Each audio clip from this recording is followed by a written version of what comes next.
Good morning friends.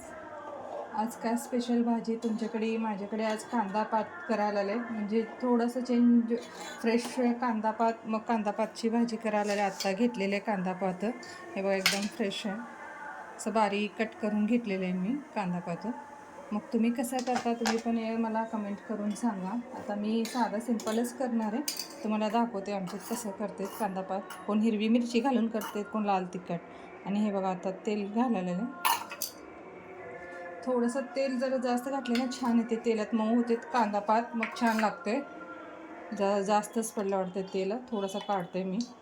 जास्त पण oil छान वाटत नाही भाजीत, मीडियम तेवढा कांदा पात. तर घालताना एकदमच हाताने पडलं जोरून पटकन. आणि ह्याच्यात मी आता घालणार आहे, थोडं तेल तापू दे,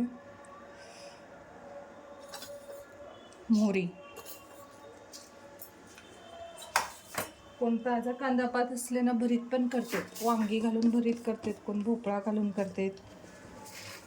जिरं, छान तडका झालं की मग तेलातच फ्रेश कांदा पात घालायचा. मी जास्त हिरवी मिरची वापरत नाही, लाल तिखट घालून करायला लागेल. तसं आमच्या जास्त हिरवी मिरची चालत नाही घरात, मग ते खात पण नाही, म्हणून मी लाल तिखट घालून करायला लाल तिखट. तुम्ही कसं करता मला सांगा. आणि हे अर्धा कच्चा उकडलेलं तूर डाळ आहे, कोण मूग डाळ पण घालते, आणि ते तूर डाळ जास्त वापरते म्हणून मी तूर डाळ. हे बघा, अर्धा कच्चा उकळून घेतलेलं आहे तूर डाळ.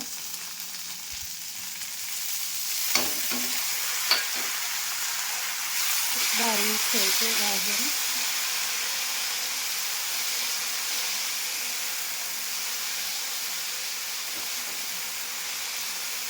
भाकरीसोबत, गरम चपातीसोबत छान लागते.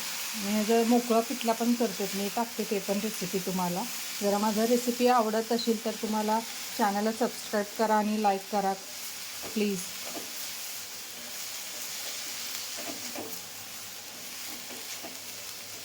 कांदा मऊ करून घ्यायचा आहे कांदा पात.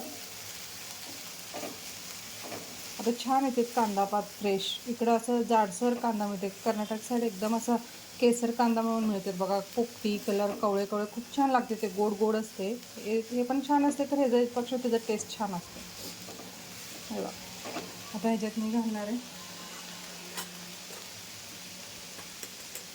हळद, लाल तिखट. लाल तिखट कसं ऑप्शन, म्हणजे कसं कोण हिरव्या मिरच्या खातात, लाल तिखट कट करतात आणि हिरव्या मिरच्याने भाज्या छान लागते. तर आमच्यात खात नाही, खूपच तिखट असते आता हिरव्या मिरच्या सध्या, मग मी काय वापरले नाही, लाल तिखटच वापरायला आले. आणि मीठ,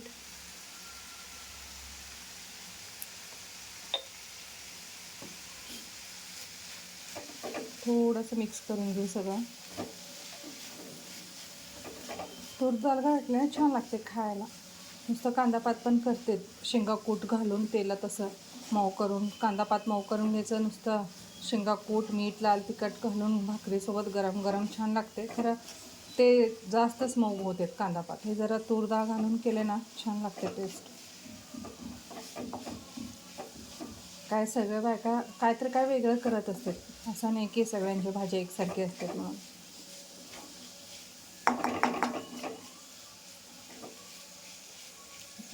2 मिनटं वापरायला ठेवते.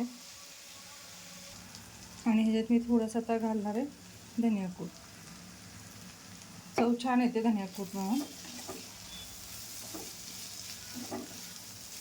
मस्त येते स्मेल एकदम. धनिया कूट घातले ना फ्लेवरच चेंज होतो. आणि ह्याच्यात मी घालणार आहे शेंगा कूट. थोडं शेंगा कूट जास्त घातले छान लागते, नंतर कसं डाळ डाळ डाळ लागते.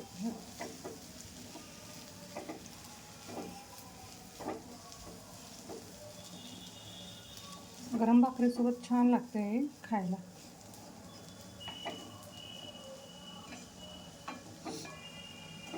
झाला बघा फ्रेंड्स.